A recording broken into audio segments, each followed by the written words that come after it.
To order, let it be recorded that Nicholson. If there's going to be any discussion, can you take it out in the hallway, please? Thank you. Netting, Worry, Vanderleest are present.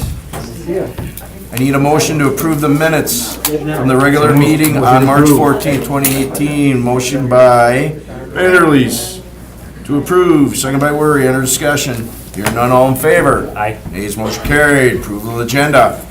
Approve. Motion by Vanderleest, second by Worry. Under discussion. Hearing none, all in favor? Aye. Nays, motion carried. Consideration, possible action on report of purchasing manager. A, request approval to purchase 3 street sweepers from Bruce Equipment through HGAC Cooperative for $834,565. Rick?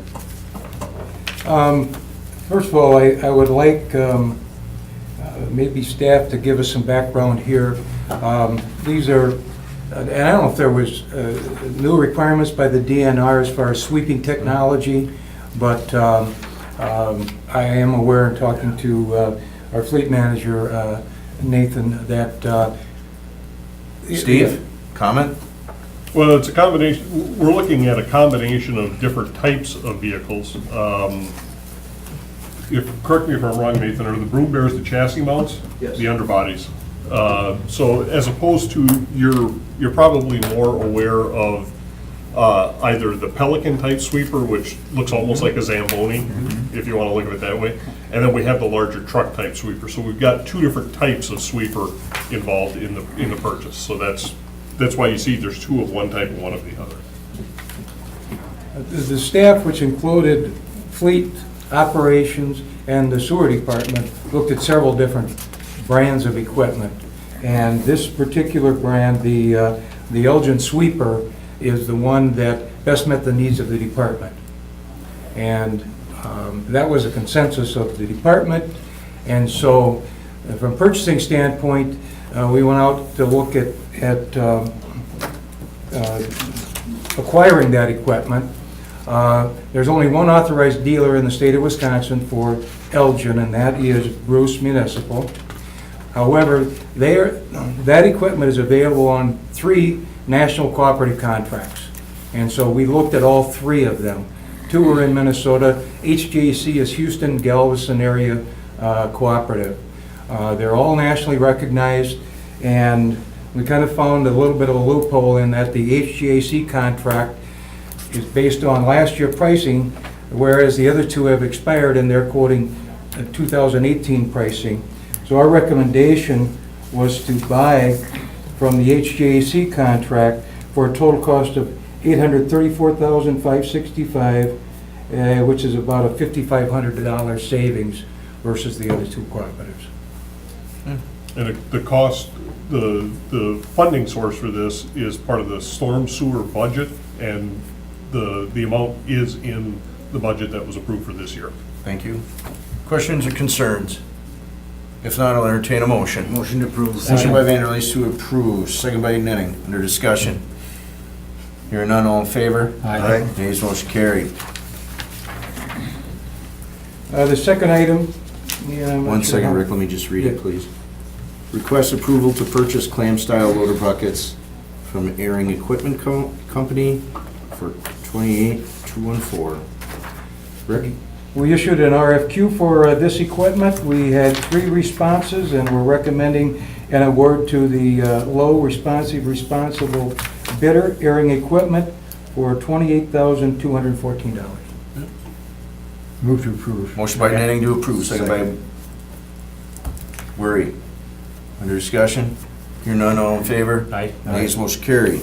C. Charlie requests approval to purchase mobile radios from Nielsen Communications Incorporated for $15,039. Rick? Again, we issued an RFQ for this. The department they've been using Hytera radios for about, I don't know, 3 or 4 years. Since 2014. Okay, we did a bid for all brands of radios. Hytera was selected, so that's our base system right now. So these are additional radios. Two vendors responded to the RFQ, and we're making the recommendation to award to the low vendor, Nielsen Communications, for $15,039. Motion to approve. Motion by Vanderleest to approve, second by Woody. Under discussion, hearing none, all in favor? Aye. Nays was carried. Okay, thank you for consideration of possible action on the review and award of the contract sewers, -18, including water main. Steve, Director Grenier. Okay, we're handing out copies of the bid summary. We opened bids yesterday. Sewers 1-18, including water main, is the sewer contract that accompanies the street resurfacing contract. Broken up into two parts, which is typical for this type of a contract, and bid that out.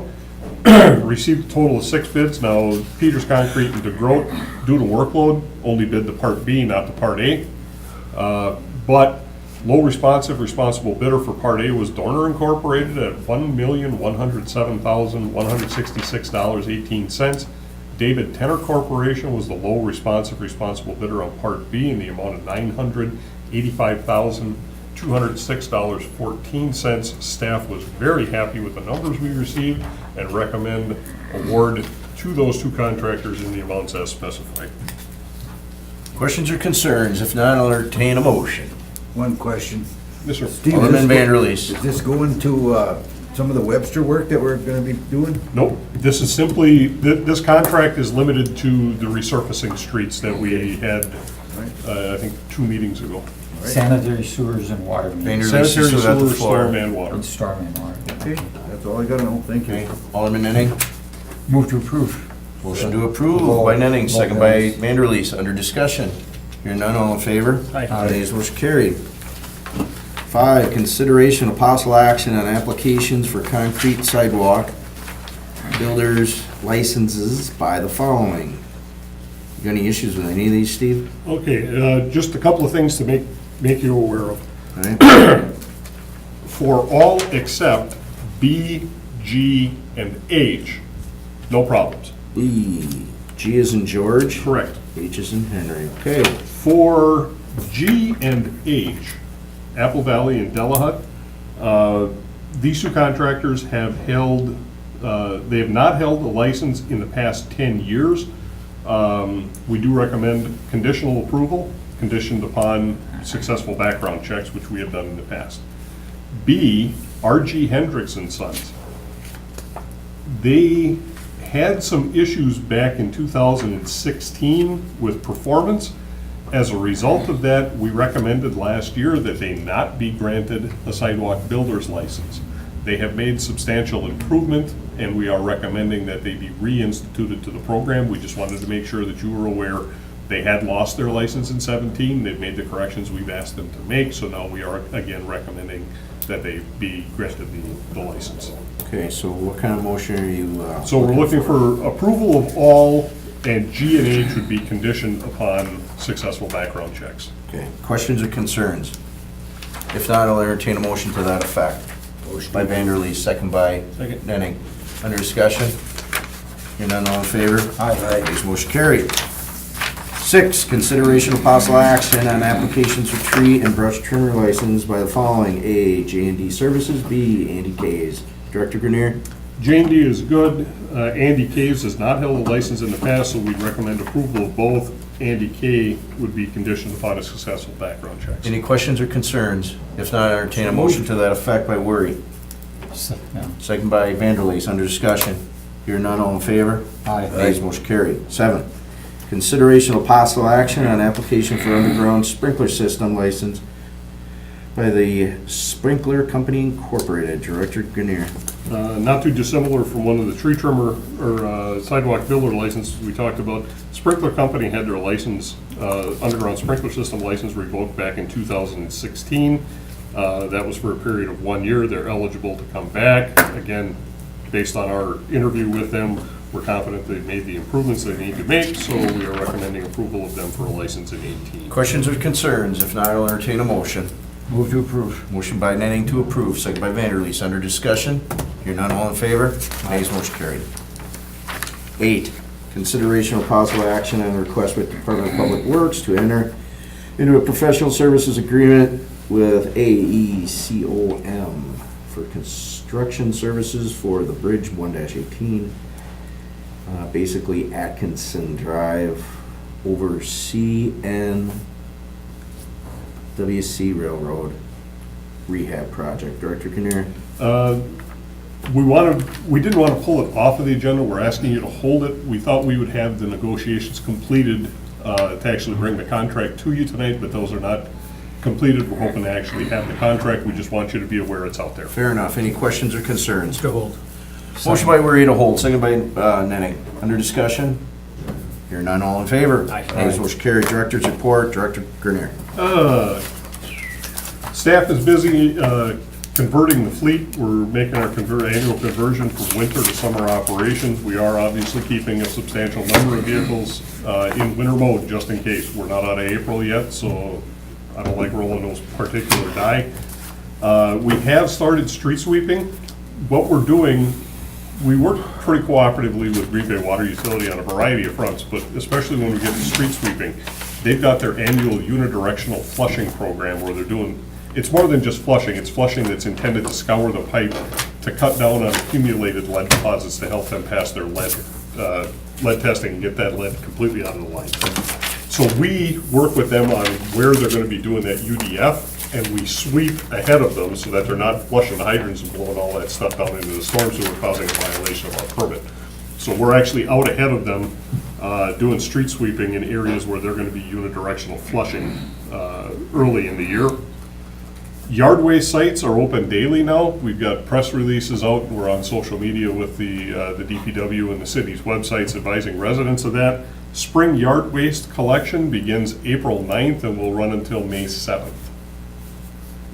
And that Questions or concerns? That concludes the director's report. So they can start putting, Alderman Vanderleest. they can start putting out leaves and things now beforehand, or do they have to wait till the actual? I would say not until next Friday. We're gonna start collecting on the 9th, which would be a week from Monday. So by next Friday, if they start putting things out, that'd be fine. If they start putting it out too early, then that stuff can get into the drains, and we got the same problems with people putting leaves and grass in the curb line. So not until a week from Friday. Okay, thank you. Anything else, John? Just I wanted to ask Steve what was going on 9th Street there. Your crews were there day, in other words, from early morning, and then were there right by the church on 9th. Offhand, I don't know. That's. They had quite a few trucks there, and they're, they had them lined up, I'd say 8 trucks back to back, and then they had a private contractor with your guys. What had happened there, John, that's Oh, when that's Steve was where on the- vacation. That was the cutter? Yeah, we actually had a root cutter that was stuck in the pipe there. They were out cutting the mineral deposits out, and it had jammed itself into the pipe, so. We that's- talked about buying some new equipment, I think it was late last year, some new cutter heads for our jetting and sewer crews. So they were using the new jetter head, and there was what looked like a rock that was down in the sewer. It's actually an accumulated mineral deposit. So when you're using the cutter, you don't have a camera, you're kind of doing it blind. But we were running the cutter head in, and it actually ramped up off of that mineral deposit, and we bored a hole through the side of the pipe. It took the mineral deposit out, we got the mineral deposit, but we actually put a hole in the pipe. So the contractor was out there fixing the pipe. They were doing some digging there, I know that. The cutter heads work fantastic. Matter of fact, it worked a little too good. Not only did it take out the mineral deposit, so when you get new technology like that, there's a learning curve that comes along with it. That was part of the learning curve. And this wasn't a plastic pipe we bored through. It was an older concrete or clay pipe. So, but these things happen. Those 2 guys that were on the truck, they were in the back of my buildings there Oh. last week, Yeah. and they got that squared away, so Yeah. I appreciate it. Thank you. I have a question. Alderman Nenning. that, Right ahead. That I noticed and some citizens have asked about. We're doing a lot of surveying on Skyline Boulevard. What's going on there? That's for a future project. That would be for next year. Okay. Anything else, Dave? No, that was it. Thank Chris, you. you got any concerns or questions? I have one. What, do you know anything about a pole on, Someone from Poland? no, a pole, I don't know what kind of pole it is, by East Town Exhaust on East Mason Street. The Doesn't owner ring a said bell. they just, it wasn't the city, it was WPS, they put some pole there, they asked, and they said, we can't tell you. So, they're concerned. I wonder if Would it's it a be a mobility. pole? What it could be, they may have replaced a utility pole. Mobility, we brought through about a year and a half, 2 years ago. Small cell technology, it's, Mobility calls it, What's it for, Steve? Telephones? it's enhanced cellular. They're putting cellular, fiber optic speed in cellular technology, okay? For cell phones? Yeah, so their mobility's a third party, All right. not Verizon. They build the infrastructure and then they rent it out to Verizon or Sprint or whomever. They're putting their facilities on WPS poles, and if they put them on city poles, then they pay us $2,000 a year or something like Yep, that. $2,000 a year. So Okay. that's probably one of the poles, Sounds the good. WPS poles they had to replace for mobility to go on. Perfect. All right. Move to Any other, adjourn. motion to adjourn by Nenning, second by Vanderleest, under discussion here, none, all in favor? Nays, Aye. motion carried, adjourn. Steve, is the city working with the county as far as where they're putting all that fiber optic to the schools?